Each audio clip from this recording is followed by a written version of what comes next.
Ya, malam ini rencananya akan kembali digelar resepsi pada pukul 7 malam di Puro Mangkunegaran. Untuk memasuki lokasi resepsi pernikahan Kaisang dan Erina ini, tamu undangan tidak bisa menggunakan kendaraan pribadi. Ya, semua tamu ini dijemput menggunakan bus pengantar melewati parkiran khusus. Nah, untuk mengupdate informasinya seputar resepsi malam nanti, kita akan tanyakan langsung pada rekan Arga Dumadi yang berada di lokasi resepsi. Arga, bagaimana persiapannya jelang ini kan malam nanti adalah tamu-tamu VIP. Bagaimana persiapannya? Apakah lebih ketat dari tadi siang atau bagaimana? Ya, Alfa dan pemirsa, kami kabarkan kepada Anda untuk aturan berkaitan dengan kendaraan ini masih serupa dengan aturan di sesi pertama tadi, di mana memang tamu-tamu undangan tidak diperkenankan untuk membawa kendaraan pribadi menuju ke lokasi resepsi yang berada di Puro Mangkunegaran. Mereka harus memarkirkan atau menitipkan kendaraan di dua titik yang telah disediakan.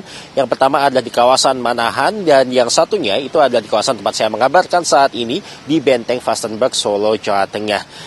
Informasi yang kami dapatkan bahwa tamu undangan ini nanti tidak hanya bisa menggunakan shuttle bus yang sudah disiapkan seperti yang ada di belakang saya, namun mereka juga bisa menggunakan kendaraan berupa becak. Mengingat bahwa ada 300-an becak ini yang sudah disiapkan untuk mengantar para tamu undangan dari kawasan Benteng Vastenburg ini menuju ke Puro Mangkunegaran yang jaraknya kurang lebih bila menggunakan becak ini tidak sampai 10 menit.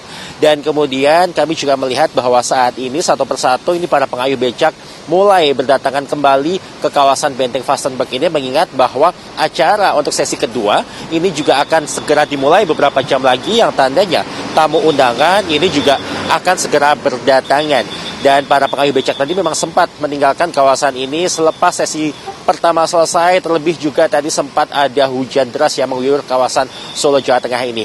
Dan kami kabarkan kepada Anda pemirsa bahwa para pengayuh becak ini melakukan ini secara sukarela dan tidak menarik tarif tertentu dalam mengayuh becak mengantarkan para tamu undangan. Dan sistemnya pun juga sangat mudah bagi para tamu undangan yang sekiranya memarkirkan kendaraan mereka di Benteng Vastenburg bisa memilih untuk naik ke bis atau naik ke becak. Kalau naik ke bis mungkin harus menunggu sedikit lama karena memang harus menunggu agar jumlah orang yang naik ke bis ini cukup banyak baru kemudian bis berjalan. Namun bila menggunakan becak, satu atau dua orang saja itu sudah bisa langsung menggunakan becak ini dan diantar ke lokasi di Puro Mangkunegaran dan cukup hanya menunjukkan undangan saja gitu. Untuk sementara demikian, kembali ke Jakarta.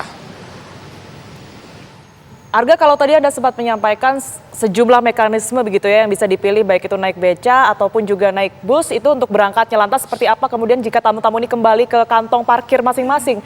Apakah juga di gedung ini dipersiapkan beca-beca dan juga bus yang tadi sempat Anda katakan? Ya, Tiara dan pemirsa, kami kabarkan kepada Anda bahwa kendaraan operasional berupa bus dan juga becak ini tidak hanya berada di kantong parkir ini saja, namun setelah mereka mengantarkan para tamu, mereka juga akan menunggu para tamu itu di lokasi tempat penyelenggaraan acara, yaitu di Puro Mangkunegaran. Dan kami kabarkan kepada Anda bahwa satu pengayuh becak ini dia bisa bolak-balik berulang kali dari lokasi ini menuju ke Puro Mangkunegaran, kembali ke lokasi ini dan kemudian mengantarkan tamu yang lainnya. Dan kami kabarkan bahwa para pengayuh becak ini mereka berasal semuanya dari Solo, Jawa Tengah. Tiara.